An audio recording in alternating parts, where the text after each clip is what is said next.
Hello बच्चों, good afternoon. आज मैं आप लोगों को क्लास 4 में नैतिक शिक्षा में क्या है, आज का टॉपिक जो है वो है सद्गुण। क्योंकि मैंने क्या है कि आप लोगों को पूरा बुक जो है वो कंप्लीट करा दी है, लेकिन रिवीजन जो है चालू है उसमें। तो उसमें आप लोगों को देखना है कि क्या क्या चीजें उसमें हैं। देखिए, पहले जितने लेसन थे उन सारे लेसनों को आप कंप्लीट करा दी हूँ कि कौन कौन से लेसन है इसमें। 14 लेसन है, 14 लेसन पूरे कंप्लीट करा दिए। इसके बाद क्या है, रिवीजन है। लेसन को लेकर के क्या करा रही हूँ, आप लोगों को रिवीजन करा रही हूँ उसमें, कि बार बार उसमें रिपीट करा रही हूँ कि देखिए इसमें आज का टॉपिक जो है वो सद्गुण है। क्या है? सद्गुण है। तो इसमें बताया गया है कि मनुष्य के अंदर क्या है, 2 प्रकार की भावनाएं होती हैं, अच्छी और बुरी। कौन कौन सी? अच्छी और बुरी। दो प्रकार की भावनाएं होती हैं। वो जैसे वातावरण में रहता है, जैसे एनवायरमेंट में रहता है, वैसे ही लोगों की संगत करता है, वैसे ही लोगों की संगत करता है। जैसे वो में रहता है वैसे ही करता है, वैसे ही लोगों के साथ संगत करता है, वैसा ही सीखता है। अच्छे गुण और अच्छी आदतें कहीं बाहर से क्या होती है, नहीं आती है। क्या अच्छी आदतें और तो वो अच्छे गुण और अच्छी आदतें कहीं बाहर से नहीं आती हैं, उन्हें अपने मन से ही अपनाया जाता है। इसी तरह अवगुण या बुरी आदतें जो हमारे मन में ही होती हैं, जैसा अवसर मिलता है वैसे ही आदतें मनुष्य की बन जाती हैं। यानी कि जैसे वो वातावरण में रहता है, जैसे लोगों की संगत में रहता है, अच्छे लोगों की संगत में रहता है तो अच्छी आदतें सीखता है। अगर बुरे लोगों की संगत में रहता है तो क्या करता है, वो बुरी आदतें सीखता है। भगवान ने मनुष्य को सबसे श्रेष्ठ प्राणी बनाया है। क्या किया है? भगवान ने क्या किया है? मनुष्य को सबसे श्रेष्ठ प्राणी बनाया है। उन्होंने मनुष्य को बुद्धि का वरदान दिया है। बुद्धि से ही मनुष्य विवेकशील है। कैसे होता है? विवेकशील बनता है। किससे बनता है? बुद्धि से ही जो मनुष्य होता है वो क्या बनता है? विवेकशील बनता है। अच्छे और बुरे की पहचान, अच्छे और बुरे की पहचान को ही विवेक कहते हैं। क्या कहते हैं? विवेक किसे कहते हैं? अच्छे और बुरे, अच्छे और बुरे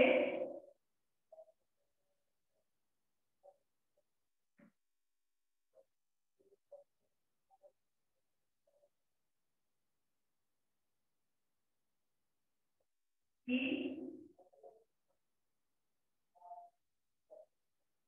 पहचान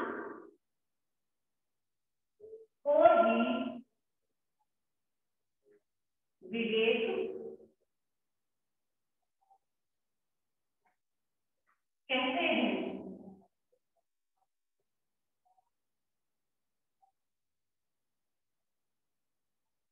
जब यह मालूम हो जाए कि कौन सी अच्छी वस्तु है और कौन सी बुरी, जब हमें ये पता लगे कि कौन सी चीज जो है वो क्या है, अच्छी है और कौन सी चीज बुरी है, तो हम अच्छी वस्तु को ही चुनते हैं। किसको चुनते हैं?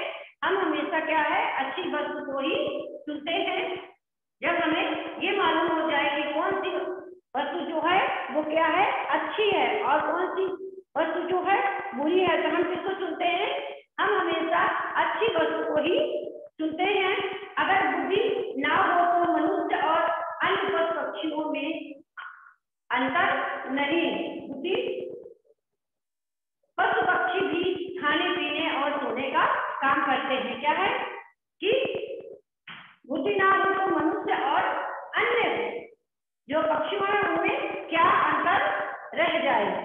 तो पशु पक्षी भी जो होते हैं वो क्या करते हैं? खाने का काम करते हैं, सोने का काम करते हैं, खाने पीने और सोने का काम करते हैं। लेकिन मनुष्य क्या करता है?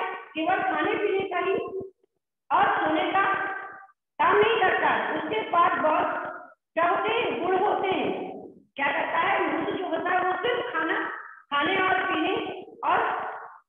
बैठकर सोने में ही अपना समय क्या करता है, बर्बाद नहीं करता है। उसके पास और भी होते हैं या होने चाहिए शिक्षा, सच्चाई, मित्रता, दया, परोपकार, न्याय और आज अनेक गुण हैं जो मनुष्य में होते हैं। कौन कौन से गुण मनुष्य में होते हैं? मनुष्य में कौन कौन से गुण होते हैं बताइए दोस्तों। सबसे पहले क्या है?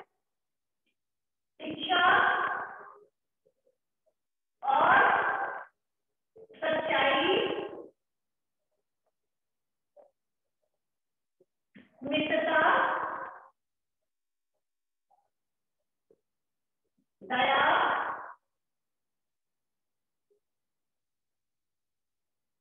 परोपकार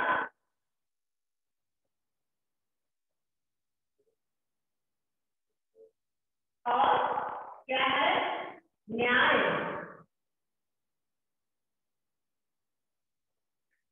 सबसे पहले शिक्षा, उसके बाद सच्चाई, मित्रता, दया, परोपकार और न्याय। तो सबसे पहले क्या है? ये कौन है? ये मनुष्य के गुण हैं। सबसे पहले है शिक्षा। जो मनुष्य का गुण है उसमें सबसे पहले क्या है? सबसे पहले नंबर पर क्या है? शिक्षा। सबके लिए बहुत आवश्यक है। शिक्षित होना व्यक्ति को आवश्यक है। शिक्षित व्यक्ति को शिक्षित होना चाहिए, शिक्षा लेनी चाहिए, क्योंकि शिक्षा जो है वो सबके लिए बहुत आवश्यक है। इससे मनुष्य की उन्नति होती है। शिक्षा के द्वारा मनुष्य की क्या होती है? उन्नति होती है। धन कमाने के लिए शिक्षा आवश्यक होती है। धन कमाने के लिए, पैसा कमाने के लिए किसकी आवश्यकता पड़ती है? शिक्षा की आवश्यकता पड़ती है। परंतु शिक्षा से मनुष्य के चरित्र का विकास भी होता है। क्या होता है? शिक्षा के द्वारा जो है मनुष्य के चरित्र का विकास होता है।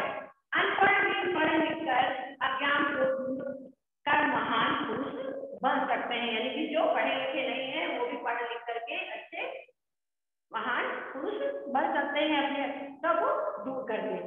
तुमने महाकवि कालिदास का नाम सुना होगा। वे पहले क्या थे? क्या थे पहले? वो बहुत बड़े मूर्ख थे। संयोग से उनका विवाह किसके साथ हो गया? एक राजकुमारी के साथ हो गया। राजकुमारी जो को जब पता चला कि कालिदास अनपढ़ और मूर्ख है, उस राजकुमारी को जब पता लगा कि कालिदास जो है वो क्या है? अनपढ़ है, ये पढ़े लिखे नहीं है और मूर्ख भी हैं, तो उसने कालिदास का अपमान किया। इससे कालिदास घर छोड़कर चले गए। यानी पति को जब पता लगा कि वो क्या है? अनपढ़ है, यानी पढ़े लिखे नहीं है और मूर्ख भी हैं, तो उन्होंने क्या किया? उसका अपमान किया और उन्हें घर, वो क्या हुआ? उनका घर छोड़कर चले गए। बाद में उन्होंने पढ़ लिख कर अनेक ग्रंथ लिखे। फिर बाद में उन्होंने क्या किया? जब छोड़ दिया उसके बाद उन्होंने क्या किया? पढ़ाई लिखाई पर अपना ध्यान दिया और पढ़ लिख करके उन्होंने कई ग्रंथ लिखे। आज भी उनका नाम सारे संसार में प्रसिद्ध है। महाकवि कालिदास का नाम जो है आज क्या है? संसार में प्रसिद्ध है। फिर दूसरा क्या गुण है? सच्चाई का गुण। क्या है व्यक्ति में, मनुष्य में? सबसे पहले क्या है? शिक्षा का गुण है। दूसरा क्या है? सच्चाई, सच्चाई का गुण है। तो सच्चाई क्या है? देखिए, सच्चाई एक ऐसा गुण है जिसकी हमेशा विजय होती है। सत्य की हमेशा क्या होती है? विजय होती है। सत्य की हमेशा विजय होती है। जो झूठ बोलते हैं उन पर कोई विश्वास नहीं करता। यानी कि जो व्यक्ति झूठ बोलते हैं उनका क्या है? लोग उन पर विश्वास नहीं करते, सब उनसे घृणा करते हैं। सभी लोग क्या करते हैं? ऐसे व्यक्ति से, जो व्यक्ति झूठ बोलते हैं, इसके अंदर छल कपट होता है, उन लोगों से सभी व्यक्ति क्या करते हैं? घृणा करते हैं। सत्य की रक्षा के लिए लोग अपना लुटा देते हैं। यानी सत्य की रक्षा के लिए लोग क्या करते हैं? अपना सब कुछ लुटा देते हैं। सत्यवादी राजा हरिश्चंद्र अयोध्या के राजा थे। कहाँ के राजा थे? अयोध्या के राजा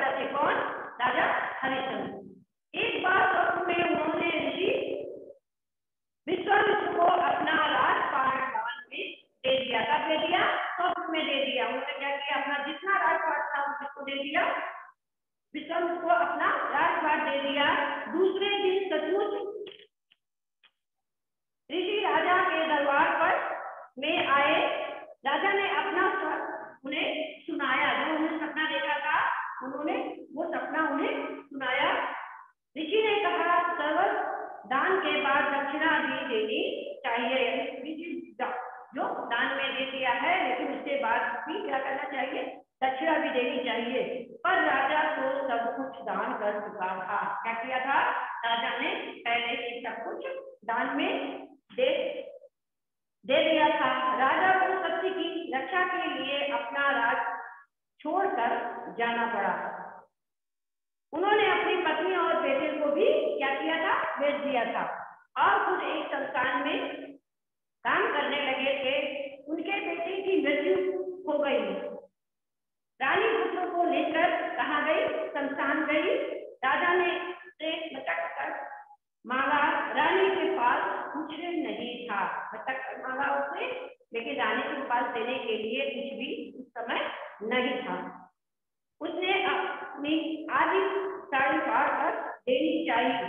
तब वही ऋषि प्रकट हुए। राजा को उन्होंने आशीर्वाद दिया और सारा राजपाट क्या किया, उन्हें लौटा दिया। इसके बाद तीसरा गुण क्या है, मित्रता। क्या है, तीसरा गुण है मित्रता।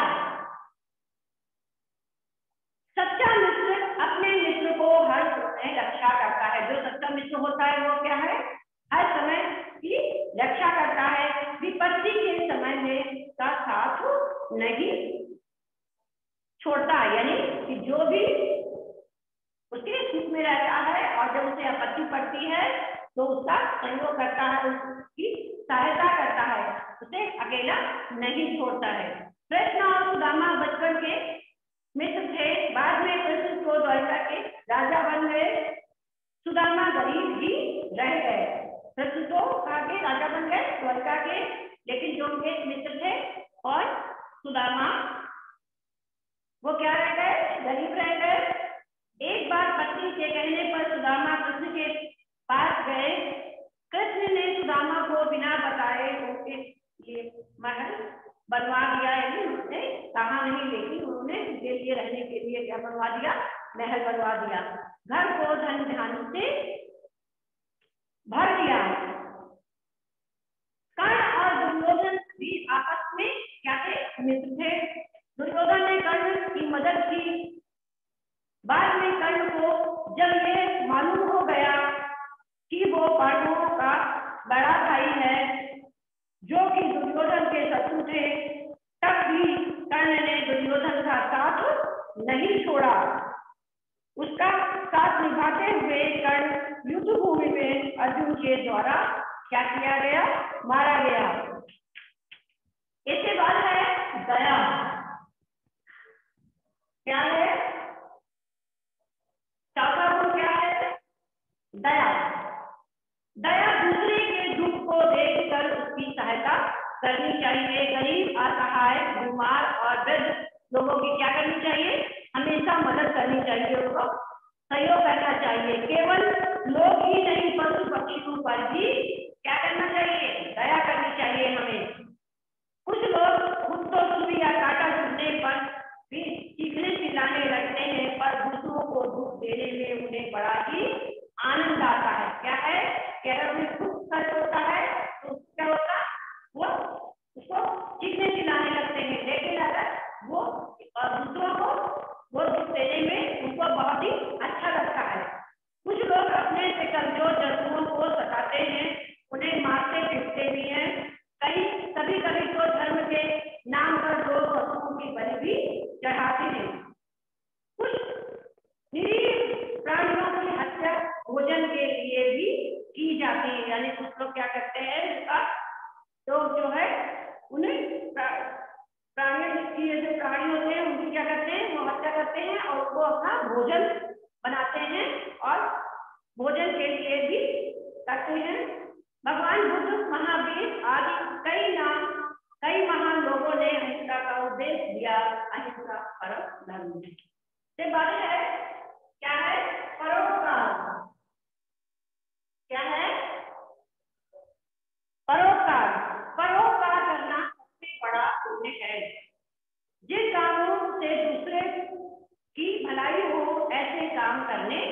चाहिए। नदी अपने पानी से दूसरों की क्या बुझाती है? प्यार बुझाती है। जो नदी होती है वो क्या करती है? अपने पानी को, अपने जल को, जल से क्या करती है? दूसरों की प्यार बुझाती है। हर दूसरों को का पेट भरता है, जो फल होता है वो अपना जो अलग वो स्वयं नहीं खाता, वो दूसरों को खिलाता है। सज्जन लोग तो परोपकार के लिए ही अपने प्राण तक न्यौछावर कर देते हैं। जो सज्जन व्यक्ति होते हैं वो क्या करते हैं? अपने प्राण की भी रुचि दे देते हैं। इसके बाद लास्ट है न्याय। सभी अपने लिए न्याय चाहते हैं। सभी लोग क्या करते हैं? अपने लिए न्याय चाहते हैं। बुरे काम करने पर दंड दिया जाता है, अच्छे काम करने पर पुरस्कार मिलता है। क्या करते हैं? जो लोग बुरा काम करते हैं उन्हें क्या दिया जाता है? उन्हें दंड दिया जाता है। बुरे काम करने पर दंड दिया जाता है और अच्छे काम करने पर उन्हें किया जाता है, यानी पुरस्कार दिया जाता है। न्याय करने में स्वार्थ नहीं होना चाहिए, किसी का पक्ष नहीं लेना चाहिए।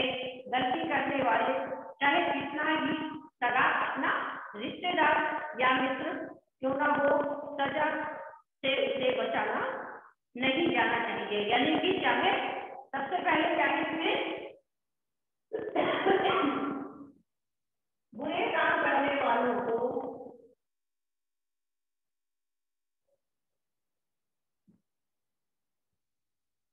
बुरे काम करने वालों को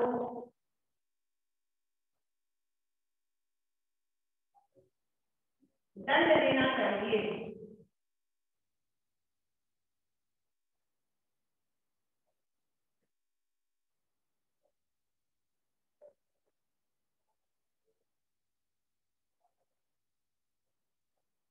और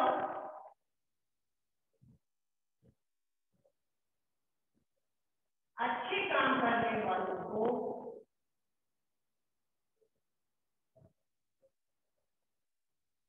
अच्छे काम करने वालों को पुरस्कृत करना चाहिए, यानी उन्हें क्या देना चाहिए? पुरस्कार देना चाहिए।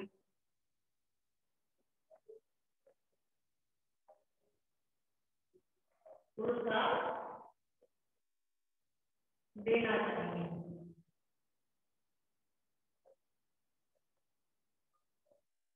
न्याय करने में स्वार्थ नहीं होना चाहिए, किसी का पक्ष नहीं लेना चाहिए, चाहे वो अपना रिश्तेदार हो या मित्र हो या कोई सगा संबंधी हो, सजा से उसे बचाना नहीं चाहिए। दंड और पुरस्कार सबके लिए समान ही हो, वही असली न्याय है। क्या है? दंड और पुरस्कार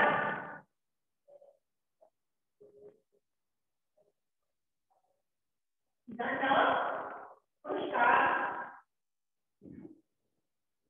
सबके लिए बराबर होना चाहिए।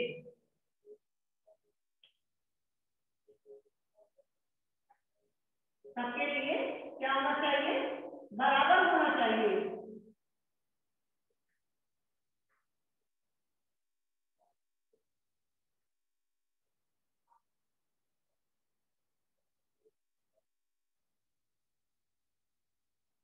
दंड और पुरस्कार सबके लिए बराबर होना चाहिए, वही असली न्याय है। वही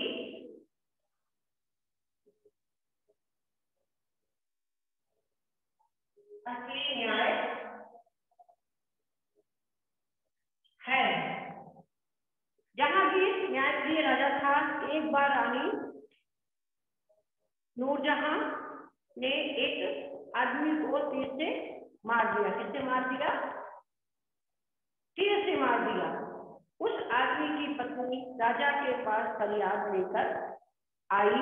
राजा ने उसे धनुष बाण दिया और स्वयं उसके सामने खड़ा होकर बोला, धनुष बाण दिया और कहा, उसके सामने खड़ा होकर के बोला, मेरी रानी ने तुम्हारे पति को मारा है, अब तुम रानी के पति को मार कर उसे सजा दे दो। यानी कि तुम पति को, रानी ने हमारे पति को मारा है और तुम उसके पति को मारकर उसे क्या दे दो, उसे सजा दे दो। ऐसे न्याय को देखकर उस स्त्री ने राजा से कहा कि हे न्याय, ये राजा को मारकर मैं और लोगों पर अन्याय नहीं करूंगी। ऐसे न्याय, ये जो राजा है इनको मैं नहीं मार सकती, क्योंकि ये मैं अन्याय नहीं कर सकती। राजा ने के पालन पोषण का भार ले लिया। हमें बुरे विचारों को मन से दूर करना चाहिए। अच्छे लोगों से अच्छाई सीखनी चाहिए। अच्छा इंसान बनने का प्रयत्न करना चाहिए। क्या करना चाहिए? अच्छा इंसान बनने का प्रयत्न करना चाहिए। संतोष सबसे बड़ा क्या है? सबसे बड़ा धन है। जो भी हमें मिले उसमें खुश रहना चाहिए। यानी जो भी हमें मिले उसी में खुश रहने की भावना को हम क्या कहते हैं? संतोष कहते हैं। अपने मन की इच्छाओं को पूरा करने के लिए मनुष्य को जीवन भर कठोर परिश्रम करना पड़ता है। जीवन को चलाने के लिए मेहनत करके मनुष्य जो कमाता है उससे अपने सुख और आराम की क्या लेता है? वस्तुएं प्राप्त करता है। इससे उसे कितनी खुशी होती है, कितना संतोष प्राप्त होता है। या कुछ मिलने पर भी वो दुखी रहता। कुछ व्यक्ति ऐसे होते हैं कि जिनको सब कुछ मिलने के बावजूद भी वो हमेशा दुखी रहते हैं। ये उसके मन पर निर्भर करता है। संतोष एक ऐसी भावना है जब मनुष्य कम वस्तु प्राप्त कर पर भी खुश रहता है। इसके विपरीत असंतोष ऐसी भावना है कि सब समान होने पर भी मनुष्य जो है वो क्या होता है? हमेशा दुखी रहता है, हमेशा उदास रहता है। ये अधिक से अधिक की चाह में भटकते हैं और कभी खुश नहीं रह सकते। वो सोचते हैं कि और हो जाए, बार बार ज्यादा चक्कर में, अधिक के चक्कर में वो हमेशा उनका पूरा जीवन निकल जाता है। कबीरदास जी ने एक दोहा लिखा है।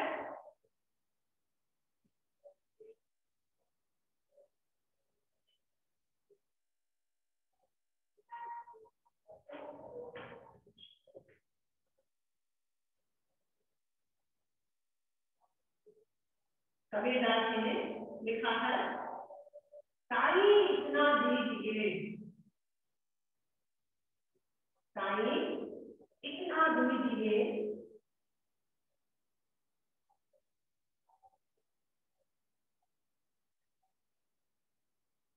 साई इतना दीजिए, जाने कुटुंब समाए,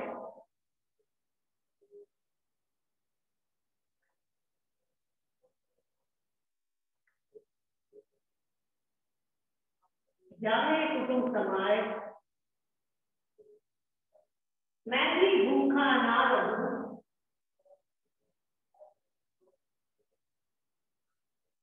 मैं भी भूखा ना रहूं, साधु ना जाए, साधु ना भूखा जाए, मैं भी भूखा ना रहूं,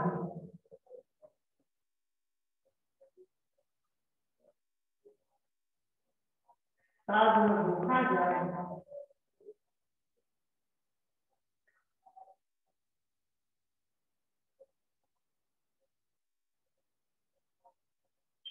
हे ईश्वर, हमें इतना दीजिए जिससे हमारे परिवार का पालन पोषण हो सके। ना तो हम भूखे रहें और ना हमारे घर में कोई भी मेहमान आए, अतिथि आए, वो भूखा हमारे द्वार से ना जाए। मनुष्य को यदि अपना और अपने परिवार का पालन पोषण करने के लिए सब कुछ मिल जाए तो वो उसे संतुष्ट होना चाहिए। पर ये बात सभी के लिए ठीक नहीं होती है। कुछ लोग तो जीवन में भी कभी संतुष्ट नहीं रहते, चाहे जितना उन्हें धन दौलत ऐश्वर्य मिल जाए, उनके चेहरे पर मुस्कान नहीं आती, वे असंतुष्ट रहते हैं। कमी और अभाव का रोना रोते रोते उनका पूरा जीवन निकल जाता है। उसका भी वे तो नहीं कर पाते। अधिक कमाने और जमा करने की धुन में उनका सारा जीवन जो है निकल जाता है। एक बार एक लालची आदमी एक साधु ने एक पत्थर दिया और कहा कि इस पत्थर से लोहे को छूकर जितनी इच्छा हो सोना बना लेना। यह पत्थर 7 दिन के बाद बेकार हो जाएगा। लालची अधिक से अधिक सोना बनाने की इच्छा में अधिक से अधिक लोहा खरीदने की दौड़ धूप में इतना व्यस्त हो गया कि तब भारत के असर का समय जो है वो क्या हो गया, समाप्त हो गया। उसे सोना बनाने का अवसर ही नहीं मिल पाया। मनुष्य की इच्छाएं तो अनंत होती हैं। एक इच्छा पूरी हुई तो दूसरी आ गई, पैदा हो गई। अगर जिस चीज की इच्छा पहले होती है वो पूरी भी हो जाए तो कम नहीं, और इच्छाएं बढ़ती रहती, अनंत होती है, क्योंकि इच्छाएं हैं अनंत है, आवश्यकताएं अनंत है। अधिक से अधिक प्राप्त करने की इच्छा बढ़ती जाती है। वह समय कभी नहीं आता कि लोग कह सके कि सब इच्छाएं हमारी क्या हो गई, पूर्ण हो गई, पूरी हो गई। इच्छाओं की कोई सीमा नहीं होती। मन की इच्छाओं को काबू में कर पाना भी आसान काम नहीं है। गरीब से गरीब आदमी भी अमीरों के जैसे रहने की इच्छा कर सकता है। इच्छा पूरी होने तक वह संतुष्ट ही रहता है। धन कमाने में ही असंतोष नहीं दिखाई देता, बल्कि कई लोग तो अपनी तारीफ के लिए ऊंचे पद पर बैठने के लिए सदा तत्पर रहते हैं, पर खुश नहीं रह सकते। वे अपनी संतुष्टि के लिए बुरे से बुरे काम कर सकते हैं। लड़ाई झगड़ा ईर्ष्या द्वेष इसी कारण बढ़ते हैं। अगर मनुष्य कम से कम वस्तुओं से संतुष्ट रहना सीख ले तो इससे बढ़कर खुशी की और बात होगी। इससे मनुष्य को दुख और उदासी नहीं सताए। वो हमेशा प्रसन्नचित्त रहकर उन्नति कर सकता है। संतोष को सबसे बड़ा धन समझना चाहिए, क्योंकि इसके रहने पर बड़े से बड़े धन वह धूल के समान हो जाता है। तो गोधन गजधन बालधन और रतन धन खान, और जब आवे संतोष धन सब धन धूल समान। यानी कि संतोष जो है वो सबसे बड़ा धन है। इसके रहने पर बड़े से बड़ा धन जो है वो धूल के समान क्या हो जाता है, हो जाता है। तो बच्चों आज का टॉपिक यही समाप्त हुआ। अगले टॉपिक में फिर मिलेंगे। थैंक यू बच्चों।